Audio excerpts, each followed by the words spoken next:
Hey there everyone, welcome to another episode of How To. And today, you can see right here I have the 83V. I am going to teach you guys how to swap out the button switch for the DF83V.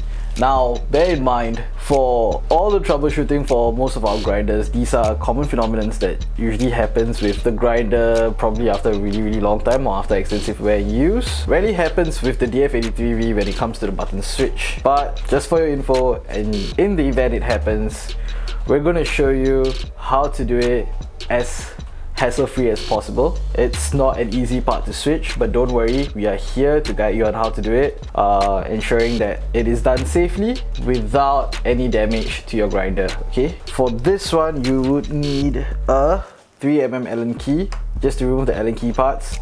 We're going to be focusing on the base plate, the back plate over here, the rubberized black plate over here that houses the PCB, the circuit board, and this bridge right here which houses the button switch. Alright, first let's show you how the button looks like. Unlike most of the grinders over here, from the DF64 Gen 2 all the way to the DF64V, yeah, it's not your normal button, although it looks the same. The wire is completely different. So the button looks like this. Right, first thing first, you're going to want to have to remove your base plate. I wish we could not remove the base plate because there's very minimal that we can do from this half of the bridge, but unfortunately we'll have to remove the base plate so that we can unscrew the rest of the parts. Alright, I'll break it down for you slowly. Just flip the grinder over in a comfortable position. Take your 3mm Allen key. In this case, it should be the black color Allen key that sometimes comes with the DF64 boxes. So please bear in mind to always check your box thoroughly for any and all accessories that you may have. Sometimes there may be accessories that you don't recognize. Just take them out, put it aside. If you don't know what they are, you can't find it in the manual, just email it to us and we'll explain it to you. Sometimes the updates come faster than we can update on the physical manuals. So just like that, you remove all four parts. Take this out, put it to one side so that it's safer. It doesn't come into contact much with the rest of the grinder or it causes any scratch onto the body. You gotta flip this grinder upside down for a bit. Okay, now we're going to remove the back plate. Okay, why? Because we're going to unplug the button. So if you can see this wire that looks very similar to the one that you have over here, which has 4 connectors on it. Yep, 4 pins, right? So you just count. Okay, the rest are completely different. The one beside it is 3. So this is the button. Remove it. Then now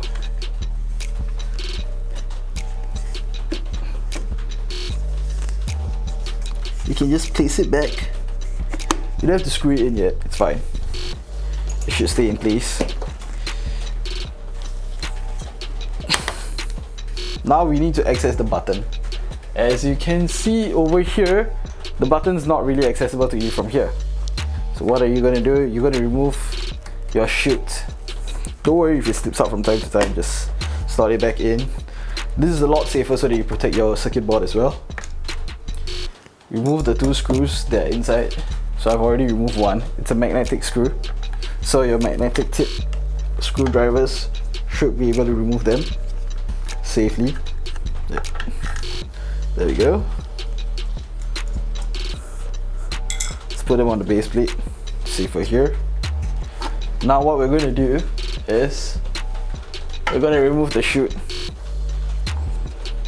So it's just a little bit of tugging. You don't have to worry about it. And here you go. It's out. As you can see, there are 2 screws right here. These 2 screws, we're going to remove them. Okay? When you're doing this, please unplug your grinder. Great.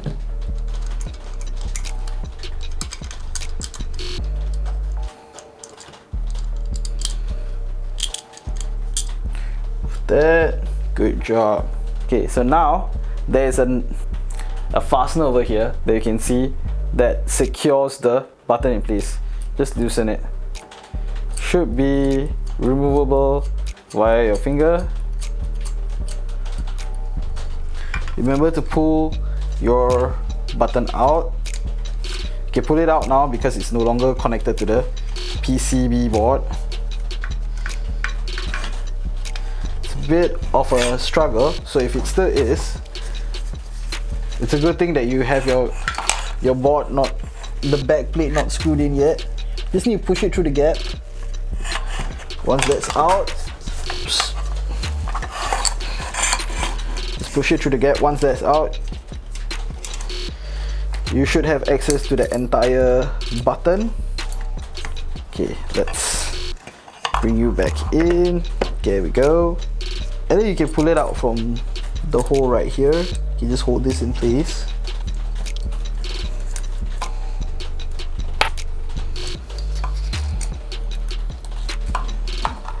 I've pulled out the old wire.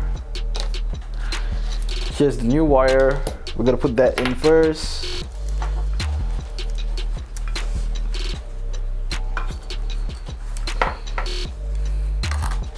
Okay, now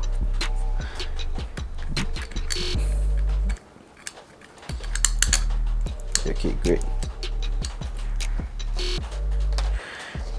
Now you see this spare tip right here. It is what it is. It's a spare tip just in case one of the wires got torn or something like that. You can just pull it apart and then you can use the other one to connect it to your available prom. Yeah. So that's one thing that you can do. Okay, now you're gonna put the nut back in. If you have something to hold the grinder in place, that would be great. Make sure you tighten it along the grooves. And when you're doing that, I'm pressing the button against this so that it's aligned nicely. It's not slanted or tilted or in an awkward position. Hand tightening this is fine. Okay, you just want to make sure that it's in place. Alright, when you hand tighten it like this, don't worry, the other parts are not going to make it come loose. More or less, this is straight and secured, which is perfect. Now we're going to put this back in. Guideline. One wire is coming from here. The port is available on this side of the PCB, so we push it on the other side, the other end here. Okay, just try to push it as much as you can so that you have some space. Once you fit the button inside, position it all the way on the other side. Now, so the circuit board is here. Now, it's basically connecting the puzzles back in place. Make sure the one with 3 pins is connected to the 3-pin one. The clip is facing outwards. So, position it properly back like this. Same thing over here. This is the 4-pin one. This is your button. So this clip should be facing outwards, or depending on how your port is positioned, the part of the port where the fasteners of your wire clip is, yeah, that's how you should insert it. Now that that is secured, make sure they're all fully in. Same for the rest of the wires as well. Just make sure that they are in nicely. And now you just need to put back 2 Allen key screws to secure the back plate.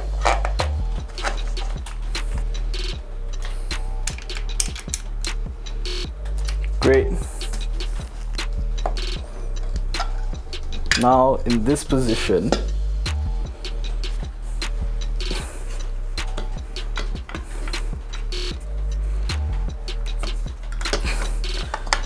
position the bridge back in. Fasten these two. Great. Now before you place the chute back in, right, make sure that your declumper is in there. Okay, so before you put your chute back in, make sure that the declumper has not fallen out. Okay, if it's fallen out, it's going to look like this. So you can see that gap over there. Yeah, this is the outside. So that means it's also the perfect opportunity for you to season the declumper. So make sure that you're pushing the gate outwards and then it's facing you. That means you don't have a very stiff declumper and it flows out nicely. Now fit the chute back in. Take the 2 white screws from before, screw the chute back in like so.